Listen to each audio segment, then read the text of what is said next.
400 000 élèves à l'assaut du brevet d'études du premier cycle 2018. Les épreuves écrites ont commencé aujourd'hui. Enfin, 12 juin 1964, Nelson Mandela est condamné à la prison à vie. Retour ce soir sur le procès de Rivonia en Afrique du Sud. Bonsoir à tous, madame, monsieur, bienvenue. 400 326 élèves en classe de 3e affrontent depuis ce matin la seconde phase de l'examen du brevet d'études du premier cycle 2018.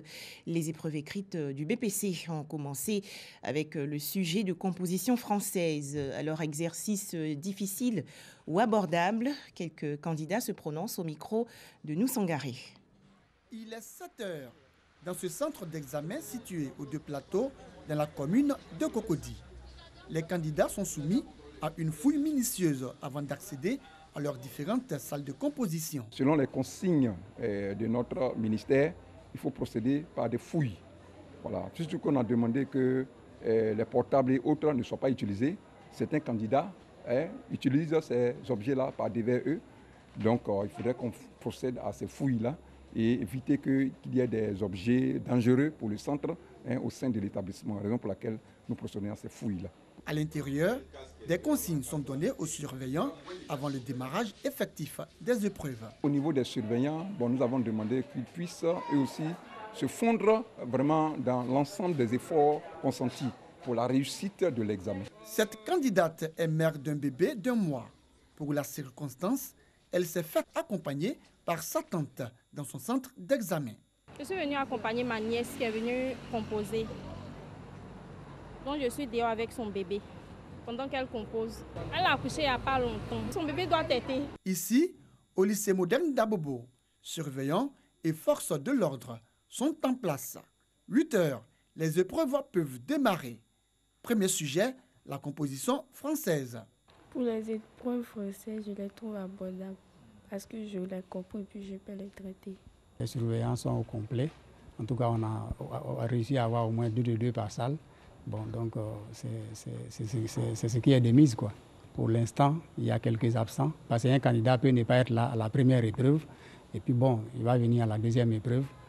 Donc il faut qu'on attende la fin de la demi-journée pour faire le point des absents au niveau des candidats. Même constat au lycée Adama Sanogo, où l'examen se déroule dans de bonnes conditions selon les responsables du centre. Tout le monde est là, il n'y a pas de déficit, il y a même des classes, des salles où ils sont doublés. Nous avons 2 surveillants par salle. Voilà, donc pour le moment, il n'y a pas de problème de surveillants. Je suis présentement en train de faire l'exemple d'introduction. Après, avec quelques exemples, je vais essayer de faire le développement et la conclusion. Pour l'instant, tout se passe bien. Ce sont 400 326 candidats, dont 248 518 filles et 286 226 garçons qui affrontent ces épreuves écrites du brevet d'études du premier cycle BEPC, session 2018. Autre actualité nationale, le guichet unique de l'automobile a repris aujourd'hui ses activités. Cette structure avait été fermée pendant environ 60 jours après un scandale lié à l'immatriculation frauduleuse de plusieurs véhicules. Les explications de Frédéric Gorebi et Sylvie Touré. Le guichet unique à nouveau opérationnel. Cette plateforme informatisée d'établissement des pièces afférentes au dédouanement et à l'immatriculation des véhicules avait été obligé de suspendre ses procédures informatiques le 18 avril dernier. En cause, des fraudes d'une grande ampleur, le traitement manuel des dossiers a pris le relais, 100 dossiers traités par jour contre 400 en régime normal. Conséquence, 7000 véhicules en attente d'immatriculation. On ne peut pas commencer aujourd'hui et puis atteindre la vitesse de croisière. Dans 1 semaine ou 2, on aura atteint la vitesse de croisière, c'est-à-dire 300 dossiers jour au moins. Pour le ministre des Transports, en visite pour la première fois dans les locaux, depuis l'éclatement du scandale, seule la dématérialisation permettra de rendre cet outil plus performant. Dès ma prise de fonction, j'avais identifié clairement qu'il fallait dématérialiser le guichet unique. Pas pour lutter contre des fraudes, parce que ça c'est la douane qui est chargée donc, de collecter les recettes de l'État, mais pour avoir un guichet unique performant. Pour réduire donc, ici au guichet unique les frais que j'ai identifiés comme étant des faux frais. Amadou Koné a demandé de la retenue à tous sur ce scandale, surtout que l'affaire se trouve entre les mains de la justice qui continue ses investigations. Dans l'actualité nationale également, ce don de la Fondation Djigui à 120 familles vulnérables de la commune d'Atekoubé. Elles ont reçu récemment des kits alimentaires composés d'huile, de riz, lait et sucre. Cette opération s'intitule « Faites un geste ». Nous allons faire le reste. On fait le point avec Noussangari et Dongui Dongui. Mois de recueillement et de jeûne, le Ramadan est un mois de partage et de solidarité.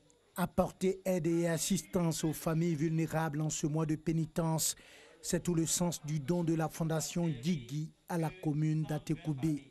Sur les 400 familles identifiées dans cette commune, 120 ont pu bénéficier de kits alimentaires. Un kit alimentaire composé de riz, de lait, de sucre et de l'huile. À ces kits s'ajoutent des tenues vestimentaires. À Atekoubé, les populations sont hautement vulnérables. Donc nous lançons la campagne Faites un geste et nous ferons le reste. Cette campagne qui nous permet de mobiliser auprès des personnes physiques, morales, des vives et non vives, pour qu'on puisse à notre tour redistribuer aux populations. Ce sont des familles qui n'ont pas manqué d'exprimer leur gratitude aux donateurs. Quand on m'a appelé, j'étais très heureuse. Et ça va me permettre aussi, les jours de la fête de Ramadan, faire ma cuisine comme mes camarades femmes dans la cour. Au nom de tous les bénéficiaires d'Atekoubé, je dis merci. Dénommée « Faites un geste, nous ferons le reste », cette opération de don ira au-delà du mois de Ramadan, selon ses initiateurs. Elle s'étendra dans les villes de l'intérieur du pays et est destinée aux non-musulmans. Jean-Pierre Bemba, acquitté par la Cour pénale internationale. Les juges ont rendu aujourd'hui leur décision. La Chambre d'appel a en effet considéré que la responsabilité de l'opposant congolais dans les atrocités perpétrées par sa milice en Centrafrique n'avait pas été prouvée. On en parle avec Koné Pargassoro. Le verdict est tombé cet après-midi. Jean-Pierre Bemba est mis en liberté provisoire par la Cour pénale internationale. Une décision qui intervient quelques jours après son acquittement pour crime de guerre, crime contre l'humanité. Lors de ce procès, la Chambre d'appel de la CPI avait jugé insuffisantes les preuves qui incriminaient l'ancien vice-président dans l'affaire des crimes et viols commis par sa milice en Centrafrique. Cet acquittement ne lui assurera pas une liberté définitive, d'autant plus que les premières instances le condamnaient dans l'affaire annexe de subordination des témoins lors de son procès principal. Une affaire pour laquelle ses avocats ont également fait appel. L'audience, attendue le 4 juillet prochain, devra définir le sort de l'opposant principal de Kabila. Jean-Pierre Bemba est soumis à une série de conditions, notamment le fait de s'abstenir de faire des déclarations publiques sur cette affaire et de ne contacter aucun témoin dans cette affaire. Cette libération est perçue comme un espoir pour les sympathisants de Bemba qui, à l'approche des élections présidentielles, souhaitent une éventuelle candidature. La France se dit prête à aider l'Espagne pour accueillir des migrants qui étaient à bord de l'Aquarius. C'est ce qu'annonce aujourd'hui le Premier ministre Édouard Philippe. 629 migrants bloqués à bord depuis le récent sauvetage en mer doivent rejoindre l'Espagne. Alors pourquoi une telle décision d'aide humanitaire de la France? Les explications tout de suite du Premier ministre Édouard Philippe. L'Espagne a indiqué qu'elle était prête à accueillir ce bateau. Nous en sommes heureux. Et je vous dis, monsieur le député, que nous sommes évidemment prêts à aider les autorités espagnoles pour accueillir et pour analyser la situation de ceux qui, sur ce bateau, pourraient vouloir bénéficier notamment du statut de réfugié.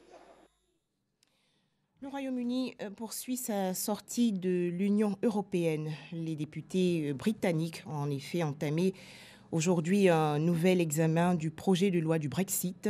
Le document doit mettre fin à la suprématie du droit européen sur le droit britannique et organiser la transposition de certaines réglementations européennes.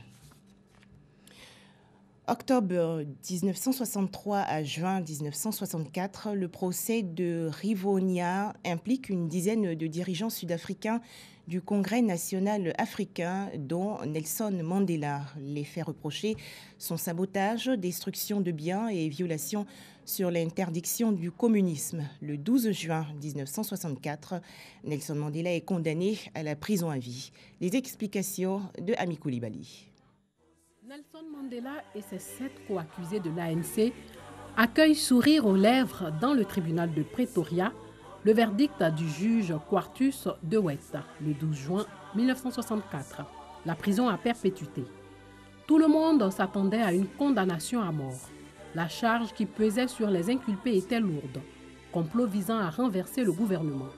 Quelques 200 actes de sabotage figuraient également parmi les chefs d'accusation. Nelson Mandela était emprisonné depuis 1962. La même année, en janvier, il avait entrepris une tournée à l'étranger pour recueillir des fonds et organiser la formation des combattants de l'Umkhonto We Sizwe, la branche armée de l'ANC créée en décembre 1961 et dont il assurait la direction. Il est cueilli par la police à son retour le 5 août. Le 7 novembre, il est condamné à 5 ans d'emprisonnement, dont 2 pour avoir quitté clandestinement le pays. Quelques mois plus tard, le 12 juillet 1963, les forces de sécurité font irruption dans une ferme de Rivonia, au nord de Pretoria, où les dirigeants de l'ANC, parmi lesquels l'ancien secrétaire général Walter Sisulu et Govan Mbeki, le père de Thabo Mbeki, ont l'habitude de se réunir. La prise est de taille. Non seulement l'état-major du mouvement est neutralisé, mais les hommes du Premier ministre Hendrik Verwoerd mettent la main sur des documents révélant un plan d'insurrection générale. Des papiers rédigés de la main de Mandela sont découverts dans la ferme. Ces papiers établissent son implication dans les opérations en projet. Le procès resté célèbre sous le nom de Rivonia s'ouvre le 9 octobre 1963. Les accusés lèvent le poing et crient « À Mandela », c'est-à-dire le pouvoir, ce à quoi une bonne partie du public répond « Ngwawetu », c'est-à-dire au peuple. Mandela a choisi d'assurer lui-même sa défense et celle de ses compagnons. Il se lance dans une plaidoirie contre le système de l'apartheid et pour la reconnaissance de la dignité des Noirs. Son discours va durer pas moins de 4 heures. Puis Mandela conclut en ces termes. J'ai combattu la domination blanche et la domination noire. J'ai chéri l'idéal d'une société libre et démocratique dans laquelle tous les hommes pourraient vivre en harmonie et avec des chances égales. C'est un idéal que j'espère défendre ma vie durant. Mais s'il le faut, c'est un idéal pour lequel je suis prêt à mourir. Mandela ne mourra pas, mais à 46 ans, il lui faudra croupir à 27 ans en prison jusqu'à sa libération le 11 février 1990. 4 ans plus tard, il accède à la présidence. Enfin, la communauté internationale salue le sommet américano-nord-coréen à Singapour. Les présidents Donald Trump et Kim Jong-un ont en effet signé un accord commun. Le document porte sur la dénucléarisation de la péninsule coréenne. Les détails avec Konepar Gassoro. Une poignée de main historique entre Trump et Kim à Singapour lors d'un sommet inédit balaie les vieilles querelles qui divisaient Washington et Pyongyang. À l'issue de ce rendez-vous, Donald Trump et Kim Jong-un ont signé un document commun. Cet accord comporte 4 points principaux. Les États-Unis et la Corée du Nord s'engagent à établir de nouvelles relations conformément à la volonté de paix et de prospérité des peuples des 2 pays.